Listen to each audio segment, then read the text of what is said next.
এটাকে ডিলিট করে দিবেন সাথে সাথে। 2 নাম্বার। 3 নাম্বার হচ্ছে মোবাইলে আমার কল এসেছে, আমরা কিসের মাধ্যমে বুঝতে পারি?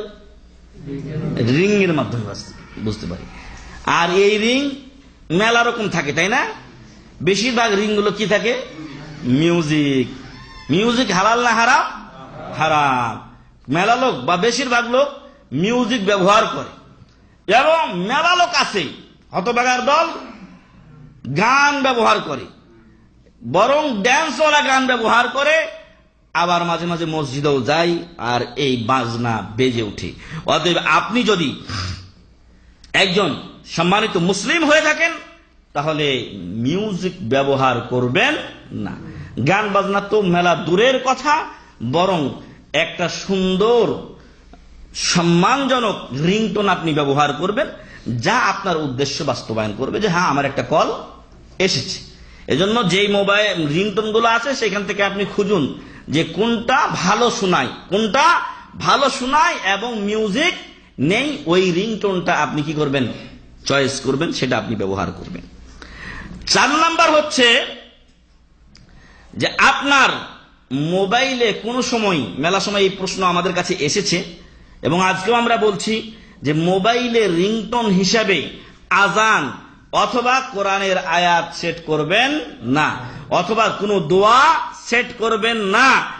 এতে আপনার জন্য উপকার নেই, অপকার রয়েছে। কেন? কারণ এর মাধ্যমে কোরআনকে কি করা হয়? অপমান ও অবমাননা করা হয়। আর হতে পারে যে আপনার রিংটোন বেজে উঠেছে কুল হুয়াল্লাহু আহাদ আল্লাহুস সামাদ। আপনি কোথায়? হাম্মামে। আপনি হাম্মামে, আপনার মোবাইল কি পড়ছে? কুল হুয়াল্লাহু আহাদ আল্লাহুস সামাদ।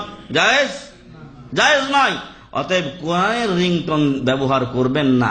আর কোরআন রিংটোন হিসেবে ব্যবহারের জন্য নাজিল করা হয় নাই, কোরআন তেলাওয়াতের জন্য নাজিল করা হয়েছে, কোরআন অনুযায়ী আমল করার জন্য কোরআন নাজিল হয়েছে। অতএব এটাকে রিংটোন হিসেবে ব্যবহার করবেন না।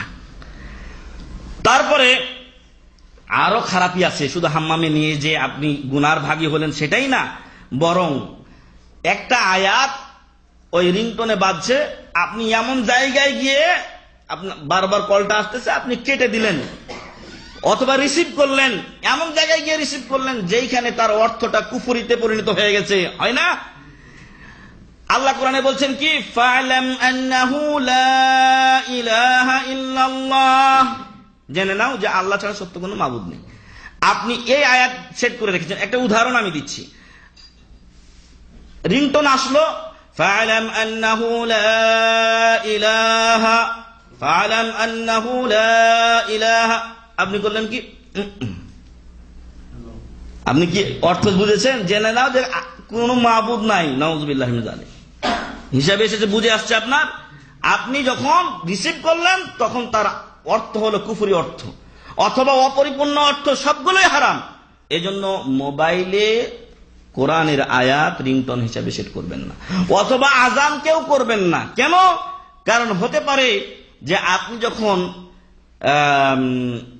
আপনার যখন কল আসছে, আপনি হাম্মামে থাকতে পারেন, একই প্রশ্ন, অথবা আপনি এমন জায়গায় গিয়ে রিসিভ করলেন যখন হয়তো আপনার শাহাদাত অপূর্ণ থেকে যেতে পারে। যেমন আশহাদু আল্লা ইলাহা ইল্লাল্লাহ, এটা হলো পূর্ণ বাক্য, কিন্তু যখন বলল আশহাদু আল্লা ইলাহা, আর আপনি রিসিভ করলেন বা কেটে দিলেন, আমি সাক্ষ্য দিচ্ছি যে কোনো মাবুদ নাই, আল্লাহ ইলাহা, কোনো ইলাহ নেই, নাউযুবিল্লাহি মিন যালিক, ইল্লাল্লাহ তো পূর্ণ হয়নি, তার মানে আপনার কালিমা কুফরি কালিমা হয়ে গেছে, নাউযুবিল্লাহি মিন যালিক। তো এই জন্য যখন আপনি একটা মোবাইল কিনবেন, এই 4 নাম্বার বিষয়টা খেয়াল রাখবেন যে রিংটোন হিসাবে কোরআনের আয়াত নয়, আজান নয়, বা কোরআনের হাদিসের কোনো দোয়া নয়। কারণ এগুলোর অবমাননা একদিকে, আর একদিকে হচ্ছে কি যে এমন জায়গাতে গিয়ে হয়তো আমি এটাকে রিসিভ করব যেখানে হয়তো তার অর্থ ঠিক থাকবে না।